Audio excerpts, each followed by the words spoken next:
Welcome students for today's session of All4 e-learning program. In continuation with the previous classes regarding the thermal expansions of solids, let us discuss about one more topic related to thermal expansion.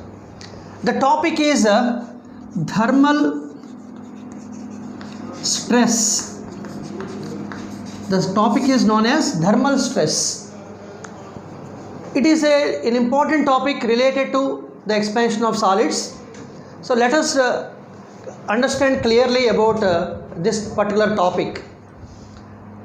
Anything when we say thermal, this word thermal represents a relation with the heat energy. So far what we have studied is thermal expansions. That means an expansion is because of increase of temperature caused by a supply of heat energy. For example, you take a rubber band. When you take a rubber band, you can stretch it. There is also a length, increase in the length of the body, but not this is because of the change in temperature. This is only because of the force, external force you have applied. So it is a mechanical property. It is because of the applied external force, there is a change in the length.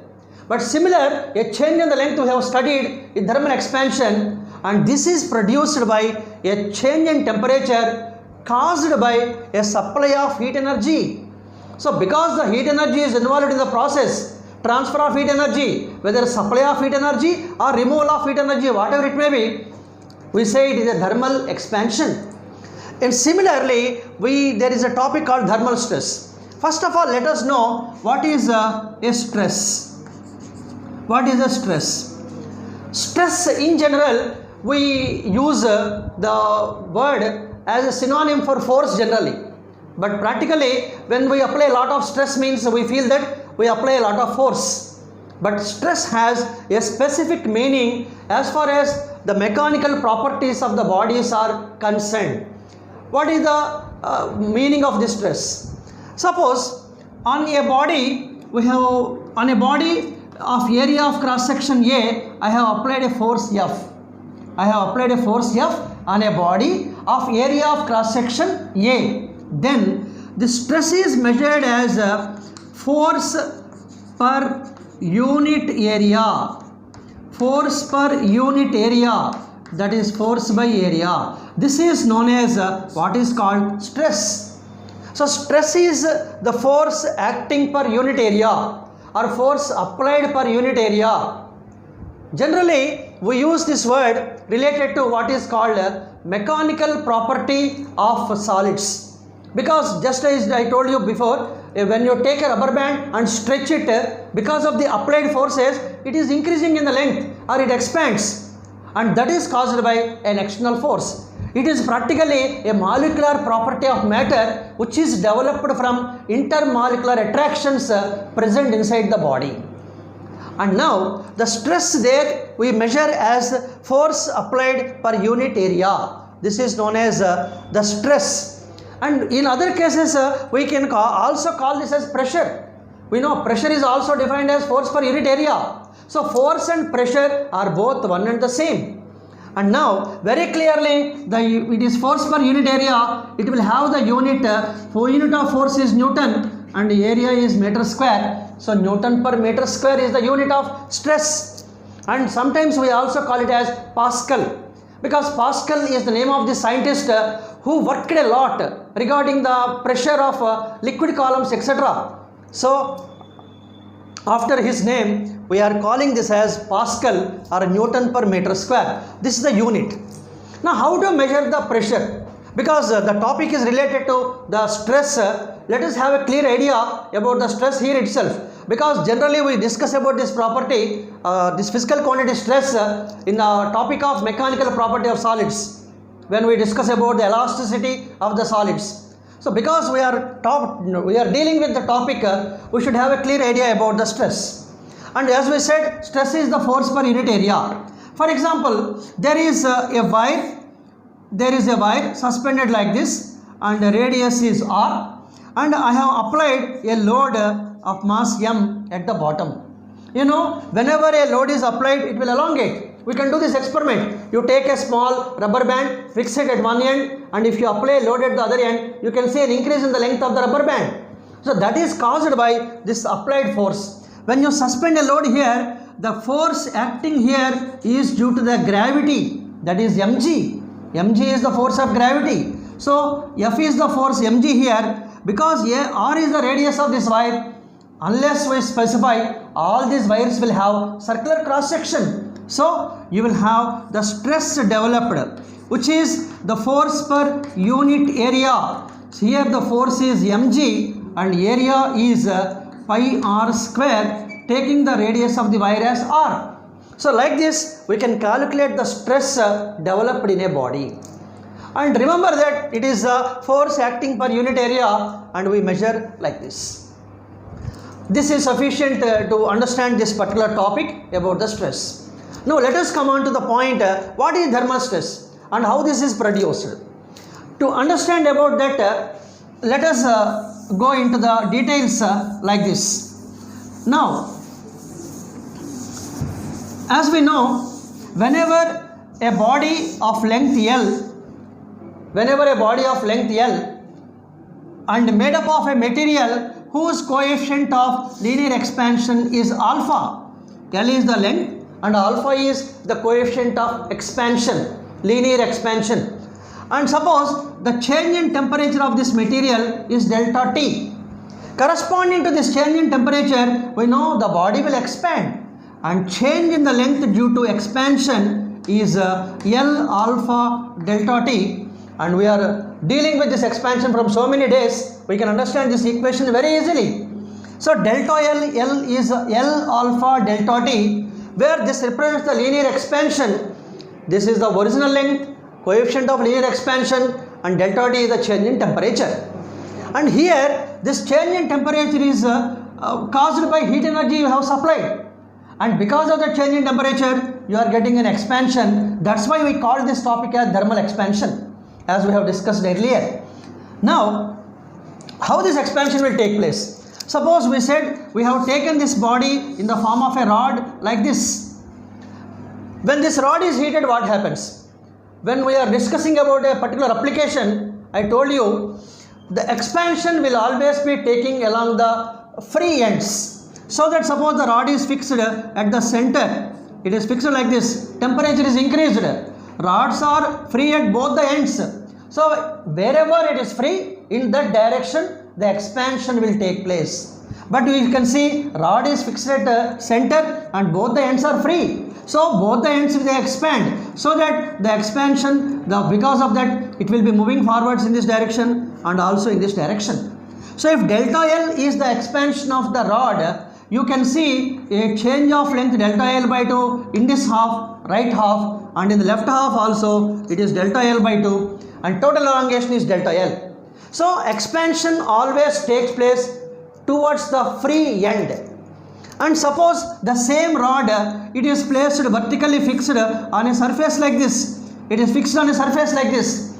Now the lower end is fixed at the horizontal surface. It cannot expand downwards. Then the total expansion will be in the upward direction. So change in the length in this direction is delta L. So you can clearly understand the difference between these two. The expansion will take place in the direction where it is free. Here both the ends are free. So expansion is taking place in both directions. But now in this case, the rod is fixed at one end and free at the other end only. So it is expanding only in the upward direction. Now let us try to use this concept to understand what is called thermal stress. Now let us move on to the actual topic. What is the thermal stress? Now we have discussed about an expansion of a rod. The rod of length L, coefficient of linear expansion alpha. Now I am taking the same rod, and that rod, let us say it is having the length is L, alpha is the coefficient of linear expansion. Suppose the area of cross section is A. Now suppose this rod is rigidly fixed between two ends like a wall.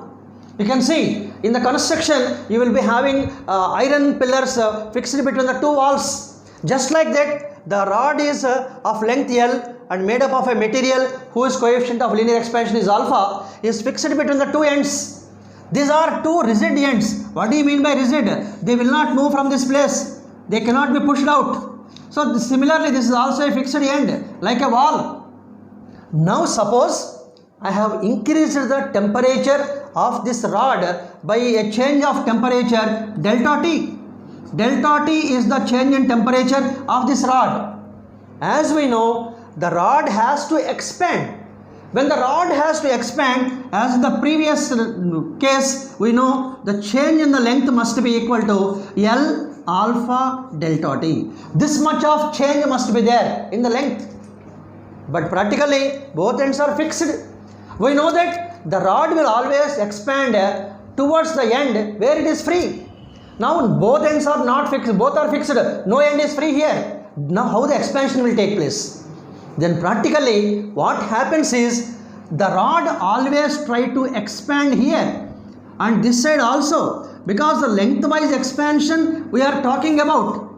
Lengthwise expansion. So if the delta L is the expansion, practically it has to push it backwards by a length delta L by 2. And this end also it has to push the rigid wall delta L by 2 in the backward direction. It should happen practically, because delta L is the total expansion and both the ends delta L by 2 on this side, delta L by 2 on this side. Totally there will be a delta L of elongation. But practically this is not possible now, because the rod is fixed between the two rigid supports. Two rigid supports. You cannot make them move. Then what happens? The length of the rod will not change. When the length of the rod will not change, practically what is the change in temperature? Because of the change in temperature, what is the effect produced here? Because of change in temperature, rod must expand. Rod must expand. So definitely there will be an expansion of length. But what happens is, when the rod is trying to expand in this direction by some amount delta L by 2, it will try to push the rigid wall backwards. But rigid walls, they cannot move. They oppose the expansion. Because when they oppose the expansion, they keep in the same position only. So to oppose the expansion of this rod, they will always try to apply a force on the rod in the opposite direction. Then what is the purpose of this force? The force developed by this rigid support on the rod, the effect of this force is to balance this elongation produced by change in temperature. This expansion must be balanced. Then only length of the rod can be a constant. Then only the length of the rod can be a constant. Otherwise length cannot be maintained as a constant, because there is a change in temperature. So whatever changes are taking place in the length of this rod because of change in temperature, that must be balanced. That must be balanced. So that to balance that, a force is developed by this fixed end on the rod on both the sides. On both the sides force is developed here. Then what is the purpose of this force is to balance to nullify the expansion produced by change in temperature. How to nullify? Whatever strain is produced because of this, the same amount of changes that should be produced by this force also. Now let us find out. When delta L is the change in the length corresponding to the initial length of the rod L, the strain produced, the strain represents the ratio of change in the length to the original length, that we generally call as relative expansion, that is termed as strain. The strain produced because of change in temperature here is delta L by L. But what will be the value of delta L by L? It is alpha delta T. Alpha is the coefficient of linear expansion and delta T is the change in temperature. And whatever strain is produced here is caused by change in temperature. But now an equal amount of force is developed, a force is developed to produce an equal amount of strain in the opposite direction. Whereas this is an elongation strain. This is an elongation strain. There is an increase in the length because of change of temperature. But an equal amount of compression must be developed by this force. so that whatever changes of length are taking place because of change in temperature, they are balanced by an equal change in the opposite direction by these forces. So force applied here should also produce the same amount of strain. The force applied here should also produce the equal amount of strain. Then only length of the rod will remain a constant. So how to produce the strain here? In the elastic properties, when we study, we use there is a property called Young's modulus. Elastic constants, they are always defined as the ratio of stress applied on the body to the strain produced in the body. Young's modulus, or we study about three types of elastic constants, and the elastic constant concerned here is Young's modulus. And Young's modulus is defined as the ratio of a longitudinal stress to the longitudinal strain. And how to get this strain? We want to produce equal amount of strain. Remember, the strain produced by change in temperature, this is caused by change in temperature, so it is called thermal strain. But now, because of the forces developed by the fixed ends or fixed rigid ends on the rod, that is called mechanical strain. So that mechanical strain we can calculate from this equation. So mechanical strain, or simply let us say strain, the strain produced because of the applied forces, the strain equal to the stress developed by Young's modulus. Why is the Young's modulus? We will study about this Young's modulus, stress and strain clearly in another chapter called mechanical properties of solids. But time being, we can understand that Young's modulus is a property of the material which is defined as the ratio of stress and the strain. So mathematically, taking the strain, it is the ratio of stress and y. Now this is the mechanical strain produced, but we know what is the stress. Stress is the force applied per unit area, and this is Young's modulus y. So stress by y is force by area multiplied divided by y. So this is the strain produced. But remember, this is the mechanical strain produced because of these forces, because of the forces which are opposing the expansion of the rod, because they are rigid walls. If the rod has to expand, it has to push the walls backwards. But because they are rigid, they oppose the expansion by producing an equal amount of mechanical strain. So the thermal strain produced here and the mechanical strain produced by the forces, they should be equal, so that they nullify each other, they cancel each other. Therefore, let us equate the two types of stresses here. What is the stress developed here? Delta L by L is the stress, that is alpha delta T caused by change in temperature. So this thermal strain produced is also equal to the mechanical strain. The mechanical strain produced is F by Ya. F by A is the stress divided by Young's modulus. So alpha delta T equal to F by Ya. Otherwise, we can say that the force developed here, we can write here, let me write here, the force developed here, F equal to by cross multiplication Ya alpha delta T. It is Ya alpha delta T. This force is called thermal force. Thermal force in the sense, this is developed because of change in temperature, because already the rod is having all these properties. There is Young's modulus for the rod, there is the area of cross section, it has some coefficient of the linear expansion, but force is developed only when there is a change of temperature. Without change of temperature, this force will not be there. If delta T is 0, this is also 0. So that's why this is called a thermal force. Thermal force is developed here by the rigid boundary applied on this rod, so that the expansion of the rod is prevented. And this force is called thermal force. And this force, when measured per unit area, we know it is called stress. So the stress developed is F by A equal to Y alpha delta T. This is known as thermal stress. Again, the stress is produced by change in temperature. So because it is produced by change in temperature, we call it as thermal stress. So thermal stress, you can remember these two equations, they are very important as far as the numerical problems are concerned.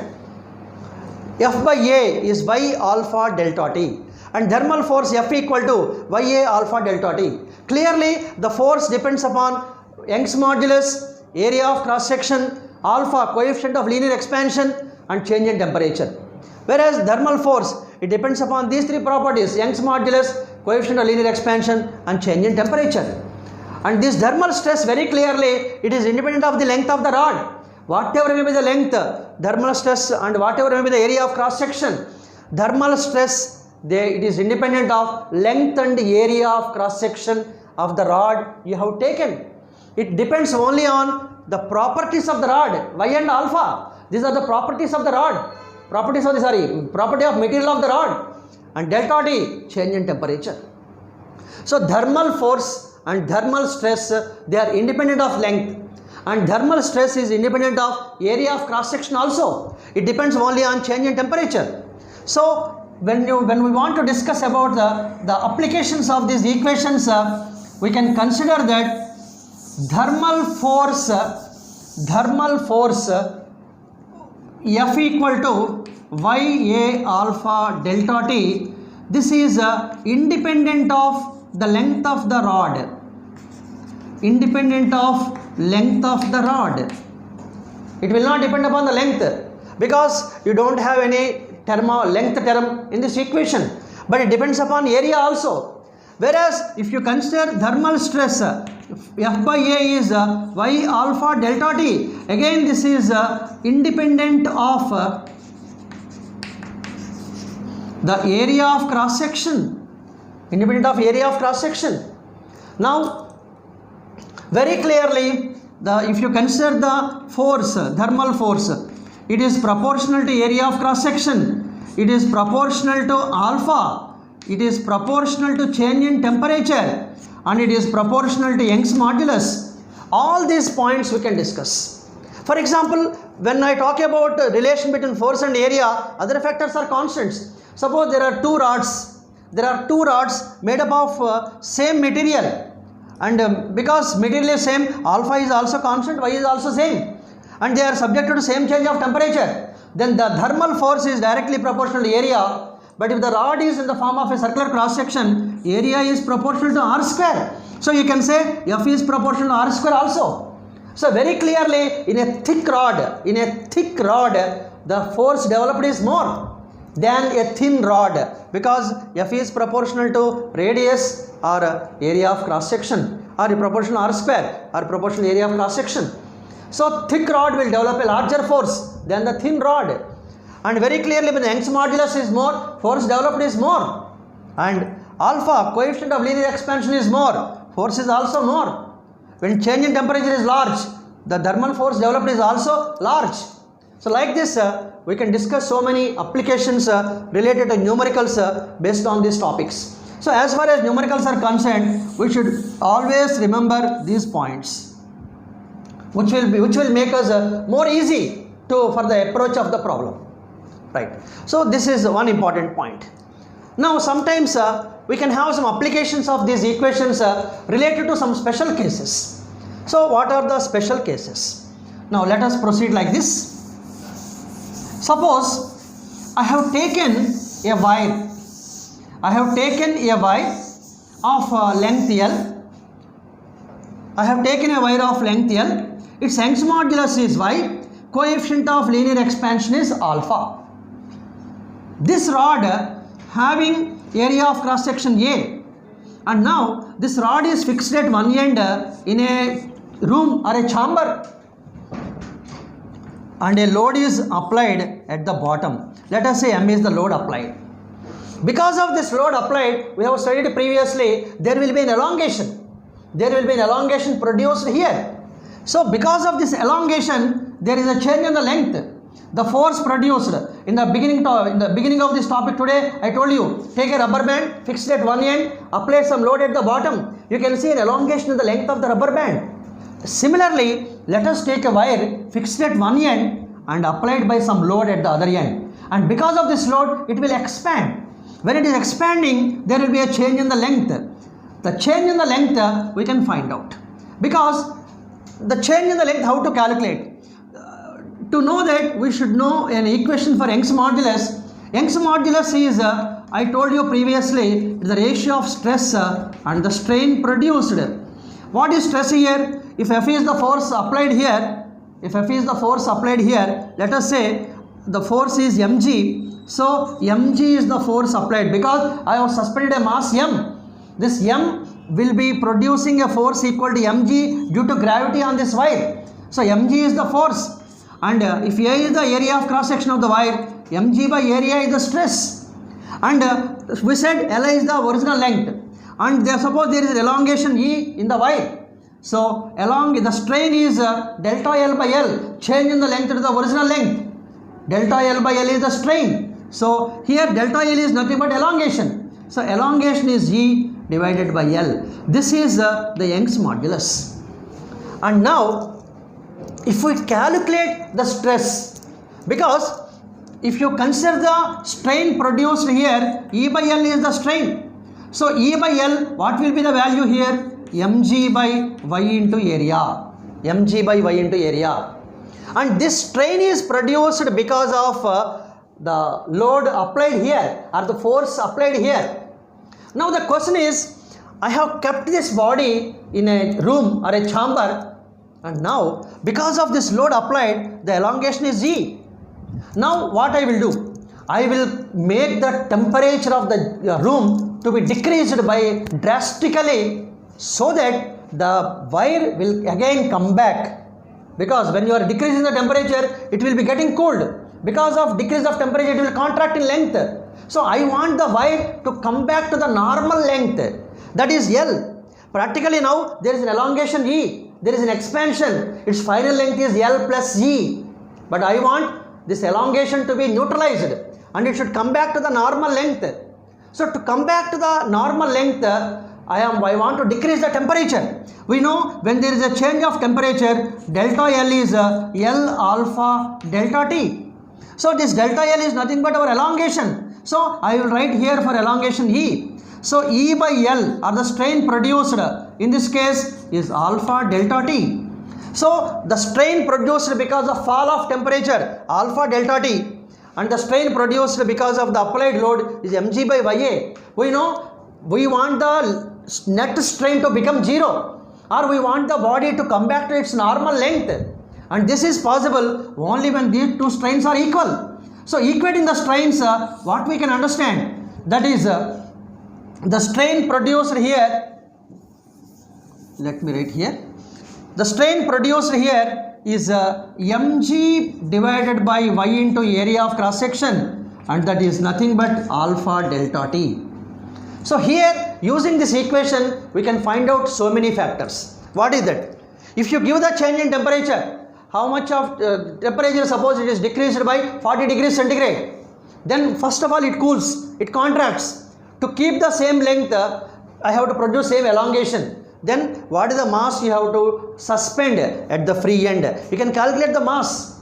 Suppose initially the load is there. When initially load is there, there will be an elongation, and because of that elongation, I have to come back to the normal length. I have to decrease the temperature. So that to delta T, the change in temperature also I can calculate. So any of this, using this equation, any unknown parameter like delta T or the mass to be suspended, anything we can calculate.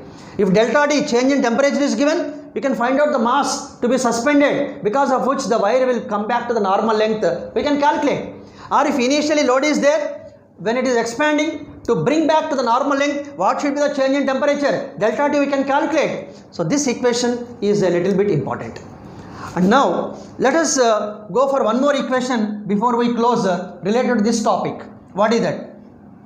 So far we are discussing about an increase in length and corresponding stress produced here. And now let us apply a similar condition for change in the volume also. What is the change in the volume? How to discuss?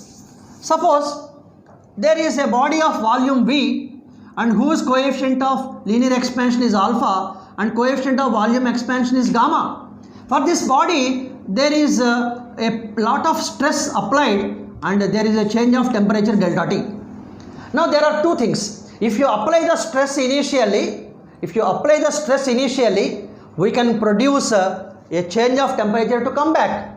Or if the temperature is initially applied to it is increased so that there is an expansion, we can apply a stress on it so that it will come back to the normal volume. So you can calculate either change in temperature or the stress to be applied as in the previous case. And now suppose because of this change in temperature delta T, what will be the volume strain produced?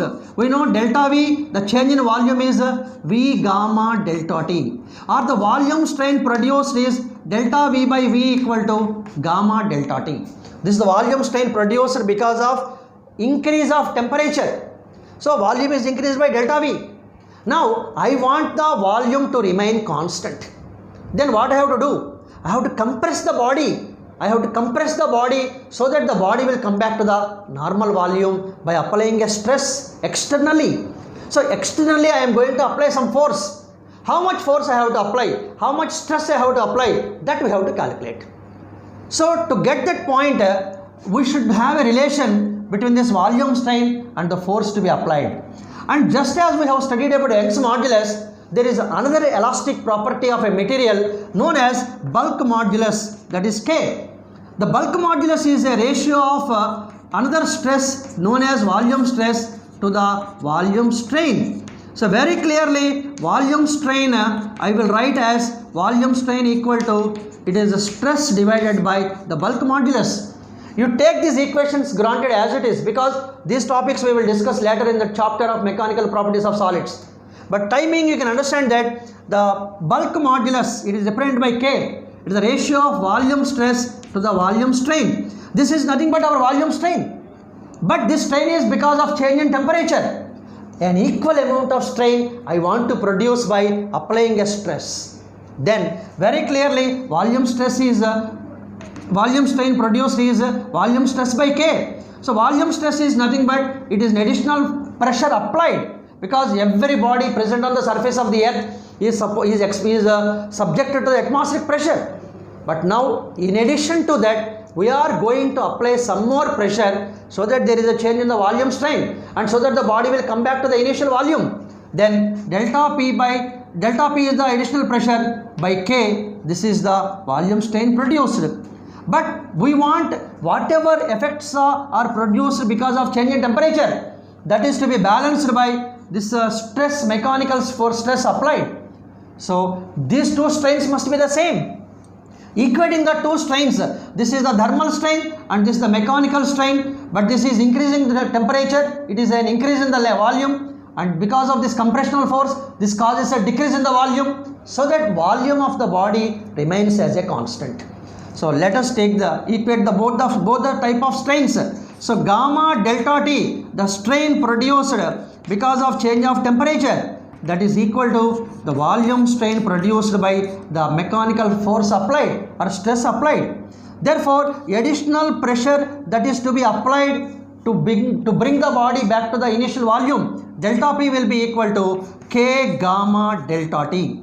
K gamma delta T. K is the bulk modulus, gamma coefficient of volume expansion, we know about that, delta T change in temperature. So this is one important equation which we can use to solve the problems.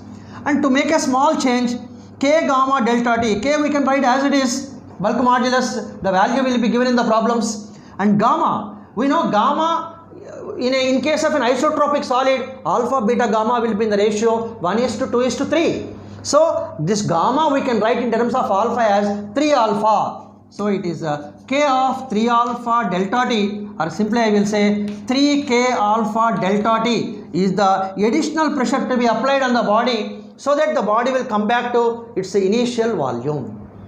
So this is about the topic of thermal stress and the basic equations. Go through all those equations, and then tomorrow in the next class we will be starting with numericals based on this thermal stress. So go through this all the topic present in your material with you, and try to understand the equations and don't by heart the equations. Try to understand the equation, connectivity between them. If you understand the problem once, you can apply what is the equation to be selected to solve the problem. With this, let us close this class, and in the next class we will continue the numericals on this topic. Thank you.